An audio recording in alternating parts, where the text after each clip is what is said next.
Bom, eu me chamo Remo Flor Goitacá, do povo Goitacá. Sou uma pessoa trans não binária e o meu processo, o meu percurso de retomada, né, ele acontece quase que paralelo ao percurso da minha identidade de gênero. Como o rio encontrando com o mar, e aqui estou, né? Me reconhecendo enquanto uma pessoa originária, me reconhecendo como uma pessoa trans, entendendo a potencialidade disso, o meu lugar também nesse mundo, nesse universo, né? Nessa sociedade que tanto fez e continua fazendo para contribuir com o apagamento, o silenciamento, destruição, extermínio dessas populações ancestrais que há muito tempo vivem e sobrevivem nesse território. Eu sou o Vitório, tenho quase 26 anos agora. Sou uma pessoa transmasculina em retomada étnica pelo povo Chucuru Cariri, de Palmeira dos Índios, Alagoas. Cresci no Vidigal, que é uma comunidade aqui do Rio de Janeiro. Lá, desde sempre, eu tive contato com a arte, porque eu fiz o Teatro Nós Morro. E, atualmente, eu trabalho com montagem audiovisual e, eventualmente, produzo algumas fotografias e colagem digital também. Eu sou Társilo, eu tenho 28 anos, sou uma pessoa transmasculina não binária. Eu nasci em Cabo Frio e cresci em São Fidélis, que é no interior do estado também. Mas a minha família materna, na verdade, é baiana, assim. Essa origem deles foi o que me levou a reconhecer também a minha identidade indígena. E eu pertenço, né, ao povo Pataxó-Ranrãs, que vivem no sul da Bahia.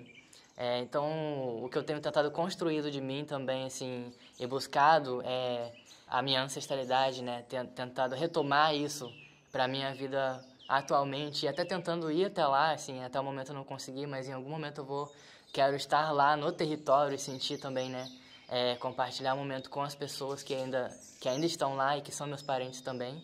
Isso também constitui hoje o que eu sou. Eu sou Cara Uba, tenho 28 anos, sou uma pessoa não binária, formei em psicologia na UF, tenho 3 anos, né, tenho atuado principalmente na clínica e eu tenho esse foco na população LGBT, principalmente trans, e na população indígena. Eu estou no processo de retomada com o povo potiguara.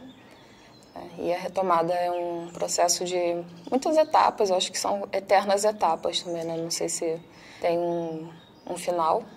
E aí, no meu momento atual, eu já consegui conhecer vários potiguaras, mas não consegui visitar o território. Eu era aquela criança bem viadinha, né?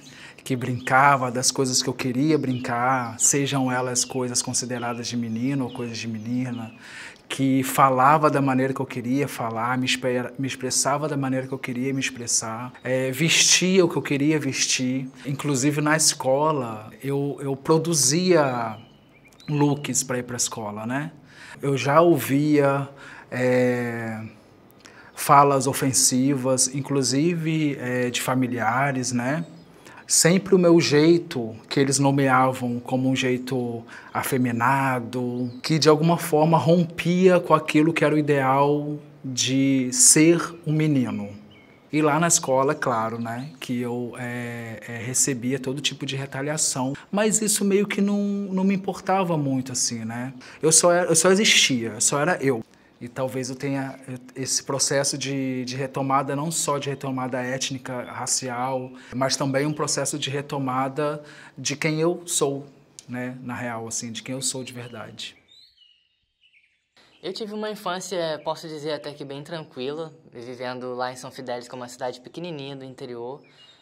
A minha família, no caso, essa família é a família paterna, e a minha família paterna é toda católica, então tive essa criação bem marcada pela tradição católica também, assim. Cuidaram muito bem de mim e do meu irmão, que eu tenho um irmão mais novo, assim. Mas, ao mesmo tempo, também eu não me reconhecia muito nesse lugar, assim, e entendia, ou não entendia, mas sentia que tinham algumas questões que não eram possíveis de ser dada vazão ali. E aí depois, né, crescendo, eu fui vendo quais foram as referências que me faltaram. A minha família, essa família que me criou, não é uma família que tem um conhecimento, né, sobre identidade de gênero e sexualidade, por exemplo, ou de questões étnico-raciais. Só quando eu fiquei mais velho, foi quando eu comecei a me questionar, porque eu tive contato com coletivos de pessoas trans, com outras pessoas trans, com outras identidades, assim, na pluralidade que antes eu não tinha. Mesmo que essa família, né, que é a família paterna, ainda não reconheça isso, assim. Todo mundo ainda me trata no feminino, não me chama no meu nome, né? E eu acabei me afastando muito. Então, a minha infância foi assim, né, no lugar que me cuidavam, me criavam, mas não me conheceram, assim, não sabem até hoje quem eu sou. Conversando com algumas tias, uma delas me falou que tinha ido na aldeia dos nossos parentes lá na Bahia. E isso me interessou muito, eu comecei a questionar mais, perguntei quem eram as pessoas, querendo acessar mesmo.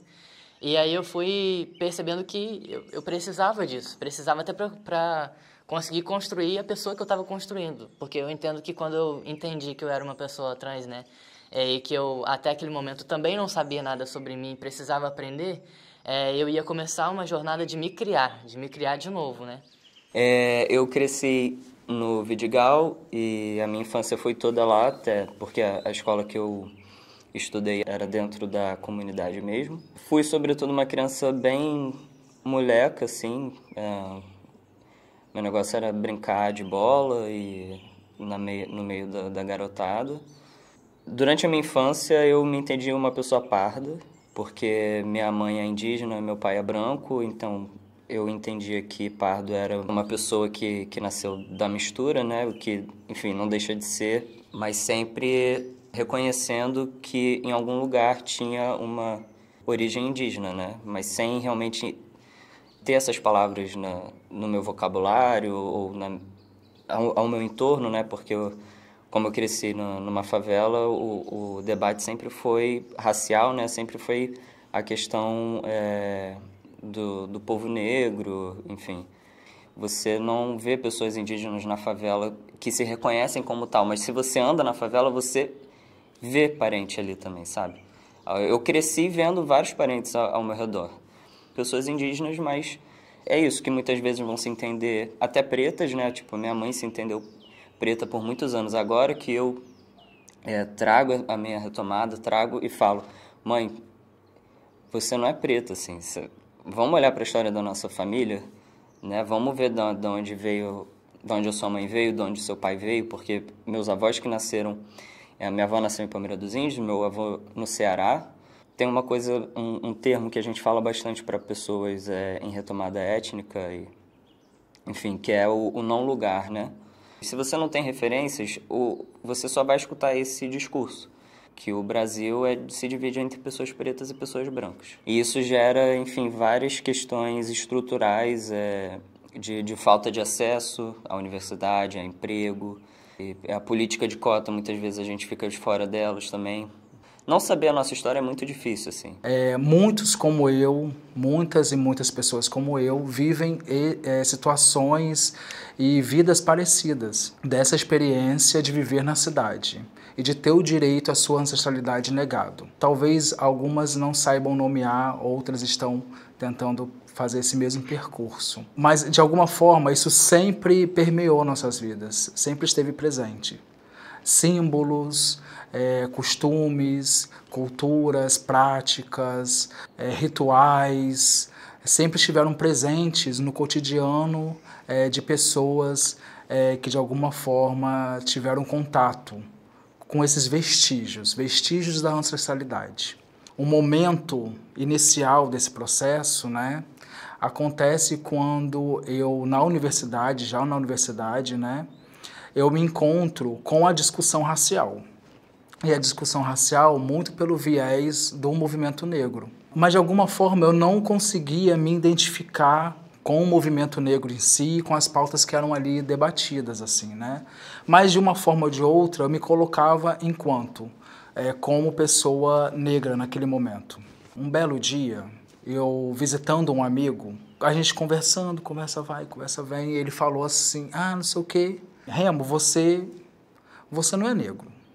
E aí eu tive que lidar com isso. E daí então eu começo esse movimento de investigação. Como assim investigar quem eu sou? E daí a gente começa a entender todos os processos históricos responsáveis pelo apagamento histórico das populações indígenas, né? Sobretudo as populações indígenas que tiveram seus territórios devastados e invadidos pelas cidades. E daí eu começo esse movimento de aproximação, de retorno, de resgate das origens, da forma mais simples possível, conversar com a minha mãe. A minha mãe é uma mulher indígena e, de alguma forma, isso sempre esteve presente. E nessa conversa com a minha mãe eu tiro tanta coisa, eu aprendo tanta coisa, eu descubro tanta coisa que eu não fazia ideia que existia, que acontecia e que era possível. E daí eu inicio esse processo, inicio esse movimento, me aproximando daquilo que sempre esteve presente. Acho que a gente sempre ouve, né, que tem algo na gente que é coisa de índio, né, fica meio que circulando. Eu sempre ouvi a história da ancestral minha que foi levada para casar, para ser estuprada, né, basicamente isso. E ela saía pelada na rua como protesto. Mas eu ouvi essa história, mas era uma história meio piada, assim, olha só dessa gente meio selvagem, né, que a gente descende. A gente pode ser índio, né, a gente pode ser piada, a gente pode ser meio feio, a gente pode ser meio burro. São essas formas que a gente pode falar sobre isso. A partir do momento que vira empoderamento, né, que vira uma coisa positiva, aí todo mundo vai dizer que a gente não é indígena. Como que eu posso fraudar aquilo que sempre disseram que eu era? Eu só mudei o jeito de falar, né? E aí comecei a acessar de fato um discurso ativista, né, mais voltado para a população negra, né? E como eu tenho cabelo cacheado e eu sou marrom, as pessoas me liam como negra de pele clara. Aconteceu várias vezes, né? E aí ficava assim, tipo... eu sei que eu não sou uma pessoa branca, mas os meus pais não são negros, né? Eu não tenho essa ascendência direta. Qual é o nome disso, assim, né? E ainda que a vida inteira eu tivesse olhado para a cara da minha avó, olhado para a cara da minha mãe, ouvido essas coisas, parecia impossível ser indígena. Quando eu estava contemplando uma identidade negra, minimamente eu tinha alguma referência de coletivo, de filme, de livro, né? E aí, quando fui virando para uma identidade indígena, eu me dei conta que não, não tinha nada, era assim, nada. Né? Mas o que a gente pode fazer além de existir, né? Então, eu só fui continuando existindo e aí as coisas foram aparecendo. Os espaços ocupados por indígenas são bem escassos ainda, né? Levou quantos séculos para alguém como a Sônia Guajajara estar presente na política, né? Quantos séculos para uma pessoa indígena ser referência na literatura, como Ailton Krenak. E o que acontece com a colonização é que é criada essa figura do índio, e a figura do índio também é muito binária. Conheço uma história, por exemplo, de um homem cis homossexual mais afeminado, assim, que ele foi espancado, acho que até a morte, e a frase que eles diziam é que índio tem que ser machão. Esse imaginário, né, de que tem que ser um homem machão e uma mulher meio submissa, meio fetiche, né, meio sensual, né, também faz parte desse estereótipo, dessa figura do índio. Então a gente precisa produzir informação para que as pessoas não continuem achando que isso é a nossa história, que isso, na verdade, é uma história imposta sobre nós, né? A gente não pode nunca esquecer a história de Tibira, que, apesar de ter sido divulgada como o primeiro homem homossexual do Brasil, eu tenho muitas questões com essa frase, né? Porque o Brasil já é uma elaboração colonial, né? E Tibira já estava aqui antes de Brasil ser Brasil. E com certeza não foi a primeira pessoa a viver dessa forma. Eu acho que a gente conseguir deixar que essas histórias só sejam o que elas são, sem ficar nomeando com essas categorias, que elas são coloniais, elas são modernas, né?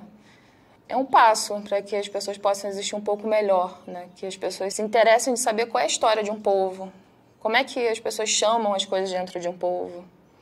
Então, essa é a produção de informação, essa tem sido a principal via que eu tenho atuado para conseguir criar vidas mais dignas E acho que tem dado resultado, inclusive, porque as pessoas têm se interessado. Hoje eu faço parte da organização de uma revista que é de pessoas transmasculinas, a revista Estudos Transviades. A gente fez uma edição que é um dossiê somente com pessoas transmasculinas e não binárias originárias, né? E aí, assim, tem umas 15 pessoas indígenas que colocaram lá também suas vivências, suas produções. A gente tem poesia, tem arte, tem fotografia, diversas formas de expressão. E aí eu fui me conectando, me encontrando e vendo que até as nossas trajetórias eram parecidas, dialogavam muito, assim. Eu tenho tido diversos encontros, assim, e aí eu focalizo isso porque eu começo a encontrar dentro do movimento indígena, tentado buscar e estar também em contato com outras pessoas trans. O cara é uma pessoa que também, assim, é uma pessoa muito importante porque eu tenho muito afeto, a gente produz muita coisa junto. Ele foi uma das pessoas que deu a ideia desse dossiê que a gente construiu com outras pessoas transmasculinas e não binárias indígenas também. Todos os anos existe o ATL, que é o acampamento indígena que acontece em Brasília. E no ano passado aconteceu a primeira ballroom formada também só por pessoas indígenas, que aconteceu no ATL. Então, ter acontecido lá naquele lugar também. E aí, acho que isso, em diferentes formas, me atravessa, porque também eu passo a ver não só a minha história, mas o meu corpo a partir desse referencial. E ver outras pessoas transmasculinas na Ballroom, por exemplo, né, que é um espaço de arte, um espaço de movimento e de política também, né, acolher as nossas corporalidades e identidades assim, de uma ordem muito, muito grande, assim, porque a gente passar a se ver no outro corpo e construir os nossos corpos juntos, assim, ver que aquilo que disseram pra gente, né, que pra gente ser reconhecido enquanto homem, enquanto masculinidade, a gente precisava fazer certos tipos de intervenções corporais ou agir de certa forma, ou ter uma masculinidade específica, que é uma masculinidade muito marcada pela binariedade, né, que é uma produção colonial também. É violenta, é outra violência, né? Não só a cisnormatividade compulsória, né? Mas a transgeneridade também, marcada por esse aspecto, também é violento. E a gente poder ver, né? Construir isso com outras pessoas que têm essa vivência corporal e vivência também da origem indígena, faz com que a gente amplie totalmente, assim, as possibilidades de ser, de quem a gente é.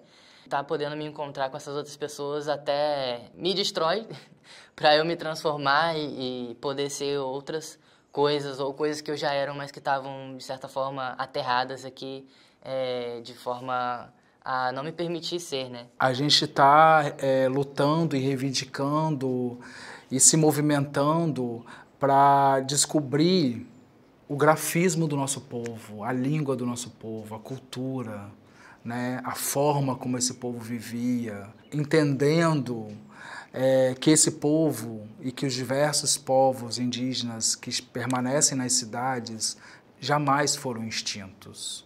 Passaram por processos que a gente chama de etnocídio, né, que tiveram o direito às suas sabedorias, aos seus conhecimentos ancestrais sequestrados ao longo da história desse território, desse país que a gente aprendeu a chamar de Brasil. E queria falar também da retomada étnica, né? Então, para a pessoa que não sabe a sua etnia, para a pessoa que sabe a sua etnia, mas está longe, para a pessoa que foi adotada ou nasceu de uma pessoa adotada e perdeu informação, para as pessoas que a etnia foi dada como extinta, eu espero que vocês insistam. Eu espero que a gente insista nessa briga, que eu não sei muito bem como vai dar também, não tenho essa resposta. Então, que pelo menos essa condição básica de existência, que é a memória, né, que é a conexão, né, que a gente não desista disso.